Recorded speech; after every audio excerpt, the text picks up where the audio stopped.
Bonjour, et aujourd'hui pour cette vidéo on va réaliser un capteur magnétique. Alors ce capteur peut être utilisé avec un actionneur pour par exemple ouvrir une porte si une personne a une carte spéciale, ou il peut être utilisé avec une Arduino pour commander tout et n'importe quoi. Alors le montage le voici. Donc là j'ai un aimant néodyne, voilà. Donc en fait on a une LED verte qui passe en état. Donc là j'ai passé sur la borne négative, je crois, de l'aimant, donc qui est là, ici. Et donc si on passe à la borne positive, ça active la LED verte. Donc là j'ai un autre aimant plus basique, hein. Donc là on passe au rouge, là au vert. Donc là je me suis fabriqué une petite carte. Donc si on la passe devant, elle passe au rouge. Si on la tourne et qu'on passe dans le sens, ça passe au vert. Alors le petit composant qu'il va vous falloir pour réaliser ce montage, on peut le trouver dans un ventilateur de PC. Donc je vais vous montrer comment le récupérer. Alors quand on a un ventilateur, le voici, tout d'abord il va commencer par enlever l'étiquette en dessous et accéder à une partie. Bon là je ne vais pas vous le montrer parce qu'il est plein de gras, et en plus celui-là il est super bon. Donc on va pouvoir accéder à une partie où avec une espèce de goupille on va pouvoir enlever cette partie là, et on va tomber sur un truc avec des bobinages, un petit circuit avec des bobinages. Et à l'intérieur on aura le petit capteur comme ça. Donc là si on regarde avec la lumière, il est là. Donc il y a juste un petit truc à 4 broches, et donc c'est ce fameux capteur. Alors sur les ventilateurs, ce capteur va servir à activer en fait des bobines chacun à leur tour pour faire accélérer le ventilateur. Et donc après sur cette partie là, il y a un aimant qui est mou. En fait, je vais vous montrer. Donc là c'est un moteur du même type, pardon. Donc si on prend un truc en fer, on peut voir que c'est légèrement aimanté, et donc cet aimant est mou, hein. Et donc en fait il est aussi polarisé, c'est-à-dire qu'il y aura un plus, moins, plus, moins, plus, moins, nord-sud, nord-sud, pardon. Et en fait il va servir à activer les bobines chacun à leur tour pour que le moteur puisse accélérer comme il faut. Donc une fois que vous avez votre capteur, il vous suffira simplement de le placer sur des broches comme ceci, des broches H14, tout simplement parce que ce sera plus facile à enfiler dans la breadboard, et que votre composant va pas se péter parce que les broches ils sont super fines. Donc en fait il va se casser en 2 secondes, et c'est assez rare d'en trouver. Enfin, pour moi les ventilateurs comme ça j'aime pas trop les péter parce que c'est un composant que je n'arrive pas trop à récupérer. Donc une fois que vous avez votre capteur et que vous l'avez placé sur votre breadboard, donc je vais vous montrer le schéma, et puis après je vais vous montrer comment le réaliser sur la breadboard. Alors le circuit le voici. On a tout d'abord notre alimentation en 5 volts qui part directement au plus du capteur, donc il est polarisé. Alors la partie avec le plus, donc en fait le capteur est positionné comme ça sur la breadboard avec donc les écritures sur ce côté avec le plus qui rentre là. Donc sur certains il va y avoir une barre juste là en relief. Donc après on part du 5 volts avec une résistance de 220 ohms et de LED. Donc là ici la LED rouge et là la LED verte. Et après on alimente le capteur en moins avec l'autre côté. Donc donc là j'ai reproduit le circuit sur ma breadboard, et donc après il suffit juste d'avoir un aimant polarisé. Donc là on est déjà sur le plus, on passe au rouge. Tac, attends, voilà. Donc là on est passé au rouge. Là, vert, rouge, vert. Et donc après il suffit tout simplement de prendre, si vous voulez utiliser ça avec un actionneur ou n'importe quoi, deux fils ou un pour celui que vous voulez, enfin pour avoir, vous prenez un des deux fils et vous reliez soit un relais, soit n'importe quoi, ce que vous voulez. Donc vous prenez du plus et un câble du moins, et après vous pouvez mettre ça sur des actionneurs ou n'importe quoi. Même faire après un petit capteur déjà tout fait pour brancher sur un Arduino, ou après pour pouvoir commander tout et n'importe quoi. Donc pour vous montrer une petite application, là le boîtier en fait il contient le même circuit qui est juste ici. Donc normalement il est censé fonctionner avec une pile 9 volts, mais en fait là j'en ai plus d'assez puissante, ils sont tous bouffés. Et le problème c'est que ça consomme quand même pas mal avec le moteur. Donc on a ce boîtier là avec ici encore un autre qui celui-ci sert à commander, enfin c'est le relais. Donc on a juste trois fils ici qui sortent, donc le rouge pour normalement quoi. Donc après le circuit à l'intérieur, je sais plus trop comment ça fonctionne. Donc ça je vais voir si je peux vous le montrer.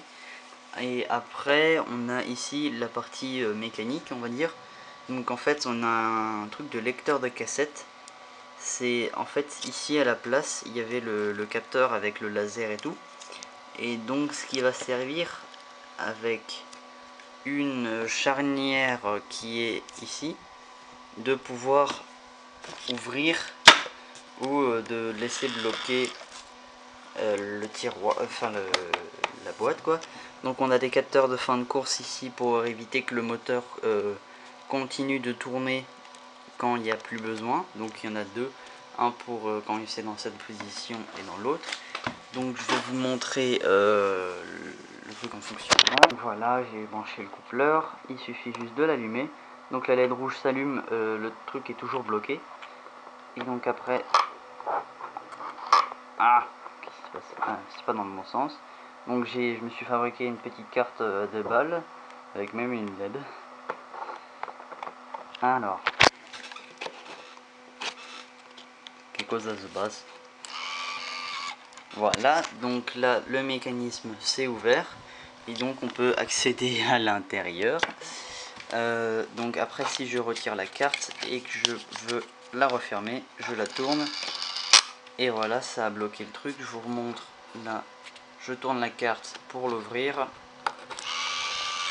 et voilà. Donc on entend les petits capteurs de fin de course, c'est des interrupteurs quoi,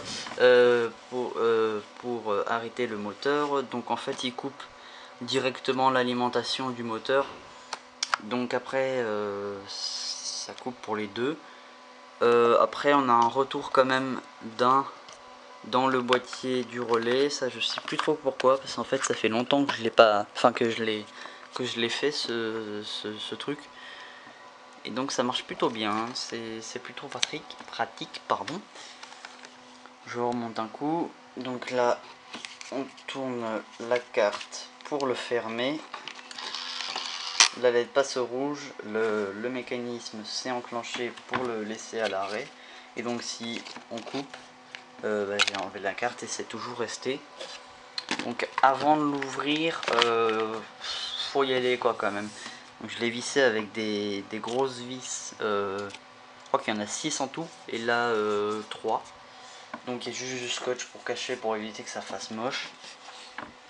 Et voilà, hein. Bon après c'est pas la même chose qu'un coffre-fort, mais voilà. Après on peut quand même le hacker. C'est-à-dire que si on a un aimant, par exemple là c'est un aimant néodyme de disque dur.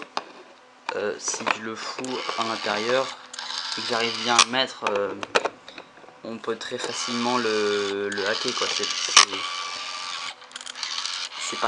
C'est pas vraiment très sécurisé comme système, mais c'est plutôt chouette à bricoler quoi.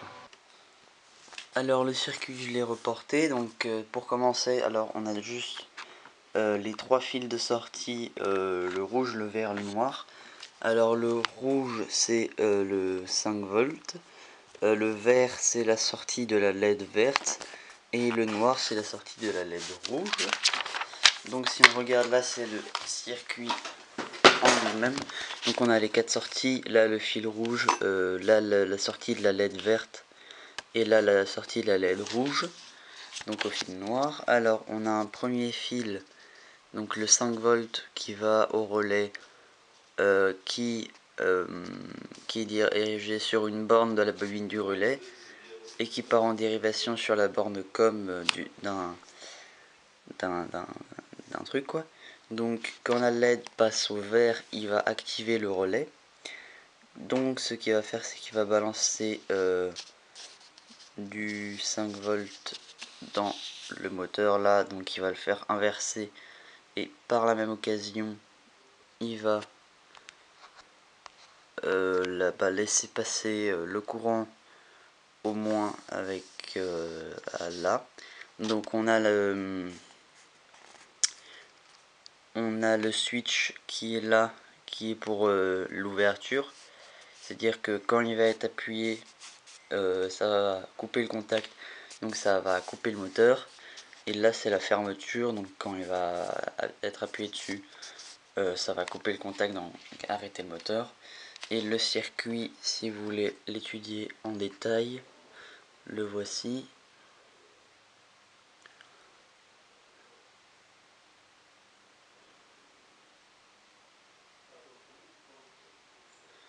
Et voilà, donc je vous montre le circuit de commande. Donc ça c'est le circuit de base que j'ai fait sur ma breadboard, qui est juste là.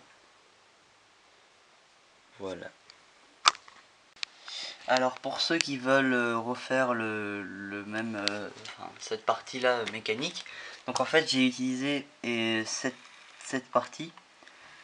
Donc en fait là c'est un lecteur de DVD. Donc là cette partie c'est celle qui va accueillir le capteur avec la lentille et le laser.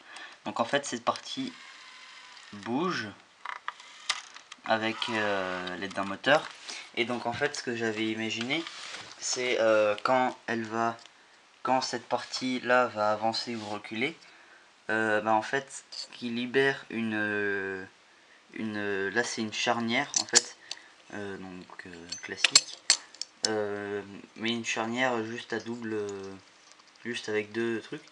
Donc cette partie ou l'autre soit recule pour laisser la possibilité à ouvrir le capot, et après pour qu'elle se referme, tac.